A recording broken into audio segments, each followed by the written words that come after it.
You know, and it's me, it's Mark, it's Kevin Systerman, Instagram, it's all of these people, understood this consciously, and we did it anyway.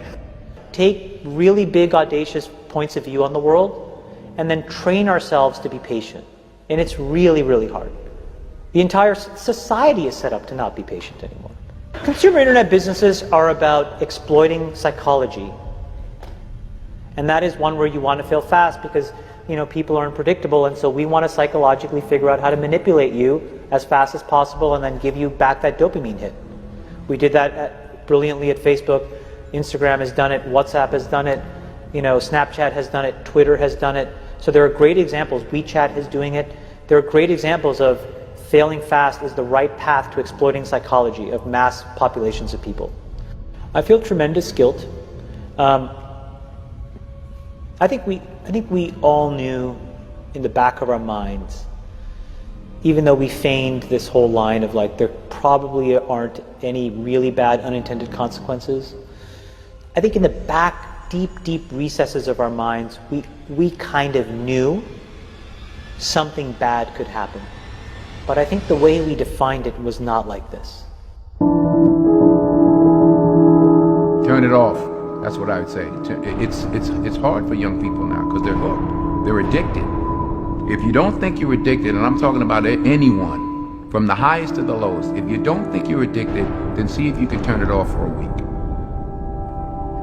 It got quiet in here, didn't it? Didn't it get real quiet? It's a tool, so we should use it. God has blessed us with free will.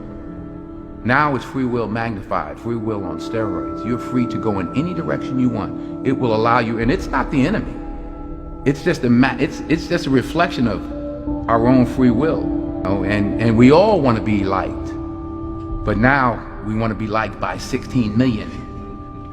And will now some of us do anything to be liked. We used to do anything to be liked, but it was by the person in front of you. Now it's to be liked by 16 million people that you don't know. We have to ask ourselves, what is the long-term, if not the short-term effect of too much information?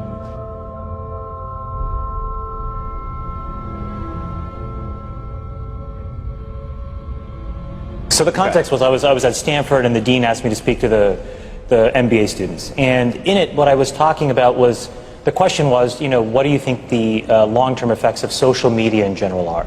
And unfortunately what happened was, I think it's easy to characterize what I said just as a Facebook-specific thing because I worked there and I was a key part of growing it. The reality of what I was... Explain what you said at the time. So what I said was, I think the tools that have been created today are starting to erode the social fabric of how society works.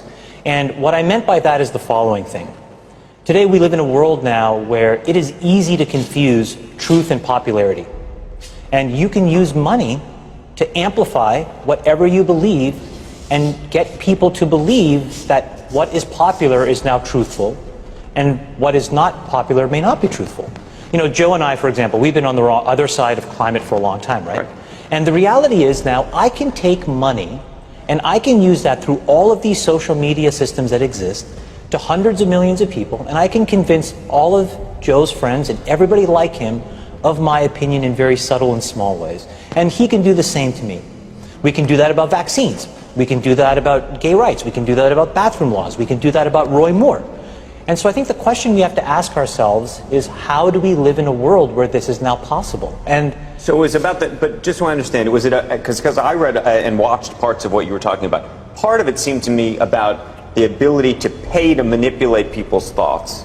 The other seemed to me to be this sort of ADD society with which the sort of liking and everything else has created this sort of feedback loop that you compared to drugs. We know for a fact that what all of these systems do, every single one, is it exploits our own natural tendencies in human beings to get and want feedback. And that feedback, chemically speaking, is the release of dopamine in your brain. And so what these feedback loops do, and they exist everywhere, in Call of Duty, in other video games, in social networking sites, they get you to react. When Facebook was getting going, I had these people who would come up to me and they would say, I'm not on social media. And I would say, okay, you will be. And then they would say, no, I value my real life interactions, I value the moment, I value presence, and I value intimacy. And I would say, well, you're a conscientious objector, that's okay. You don't have to participate, but we'll get you eventually. and like, I don't know if I really understood the consequences of what I was saying. Because the unintended consequences of a network when it grows to 1 billion or 2 billion people, and it literally changes your relationship with society, with each other, with it probably interferes with productivity in weird ways. God only knows what it's doing to our children's brains. If the thought process that went into building these applications, Facebook being the first of them to really understand it, that thought process was all about how do we consume as much of your time and conscious attention as possible. And that means that we need to sort of give you a little dopamine hit every once in a while because someone liked or commented on a photo or a post or whatever. And that's going to get you to contribute more content, and that's going to get you, more likes and comments. And it's a social validation feedback loop that it's like it's exactly the kind of thing that a hacker like myself would come up with, because you're exploiting a vulnerability in human psychology. It literally is a point now where I think we have created tools that are ripping apart the social fabric of how society works. That is truly where we are. And I would encourage all of you, as the future leaders of the world, to really internalize how important this is. If you feed the beast, that beast will destroy you. If you push back on it, we have a chance to control it and rein it in. And it is a point in time where people need to hard break from some of these tools and the things that you rely on. The short-term dopamine-driven feedback loops that we have created are destroying how society works. This is a global problem. So we're in a really bad state of affairs right now, in my opinion. It is eroding the core foundations of how people behave by and between each other. And I don't have a good solution. My solution is I just don't use these tools anymore. I haven't for years. It's created huge tension with my friends, huge tensions in my social circles. If you look at my Facebook feed, I've posted maybe 2 times in 7 years. 3 times, 5 times. It's less than 10. And it's weird. I guess I kind of just innately didn't want to get programmed. And so I just tuned it out. But I didn't confront it. And now to see what's happening, it really bums me out. Think about, there were these examples where there was a hoax in WhatsApp where in some village in India, people were afraid that their kids were going to get kidnapped, etc. And then there were these lynchings that happened as a result, where people were vigilante running around. They think they found the person, and I mean, seriously? That's what we're dealing with. Imagine when you take that to the extreme, where bad actors can now manipulate large swaths of people to do anything you want.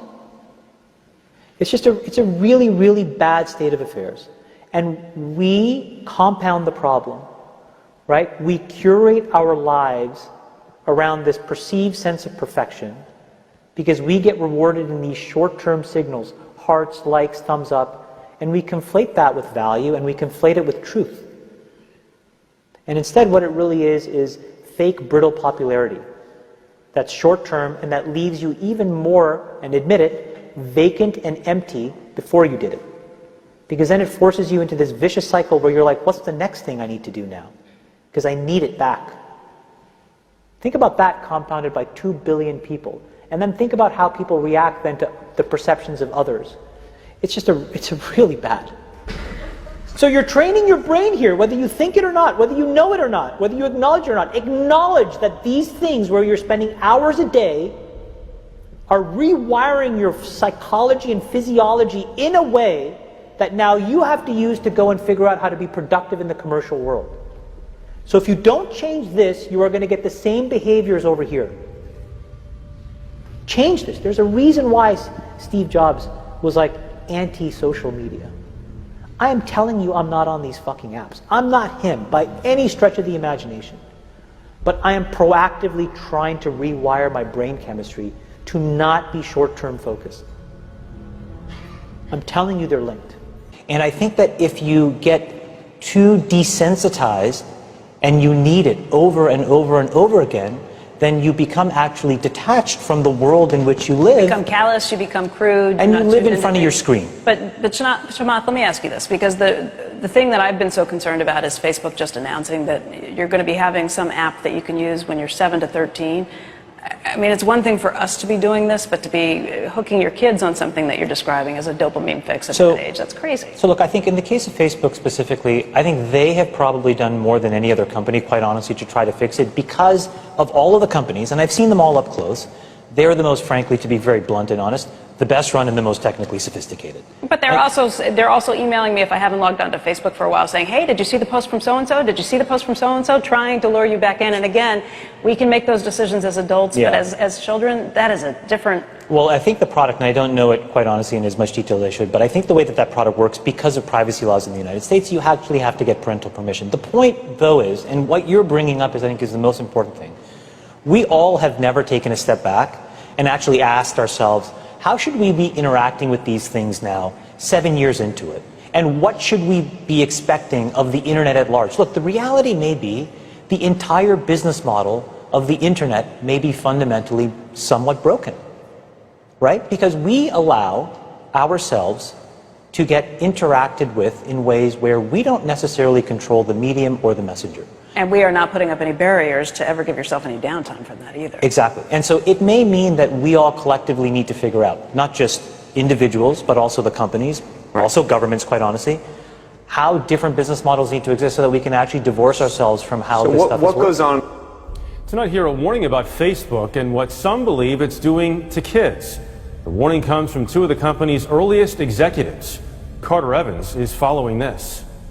We kind of knew something bad could happen. Chamath Palihapitiya, a former Facebook executive once in charge of user growth, now says he has tremendous guilt about the social network he helped build. We have created tools that are ripping apart the social fabric of how society works. And it's influencing the next generation. Studies show 92% of teens go online daily, and 1 in 5 young people regularly wake up in the night to send or check messages on social media. People need to hard break from some of these tools and the things that you rely on. The short-term dopamine-driven feedback loops that we have created are destroying how society works. No civil discourse, no cooperation, misinformation, mistruth. Bad actors can now manipulate large swaths of people to do anything you want. He's not the only social media executive blowing the whistle. Former Facebook president Sean Parker recently said the initial goal was to get people hooked. You're exploiting a vulnerability in human psychology. The inventors, creators understood this consciously, and we did it anyway. We have to hold the tech industry accountable. Jim Steyer is founder of Common Sense Media. They, in many cases, have ignored the consequences, some of the downsides of some of the innovations they brought to our society. You don't realize it, but you are being programmed. It was unintentional, but now you got to decide how much you're willing to give up. When Facebook was getting going, I had these people who would come up to me and they would say, you know, I'm not on social media.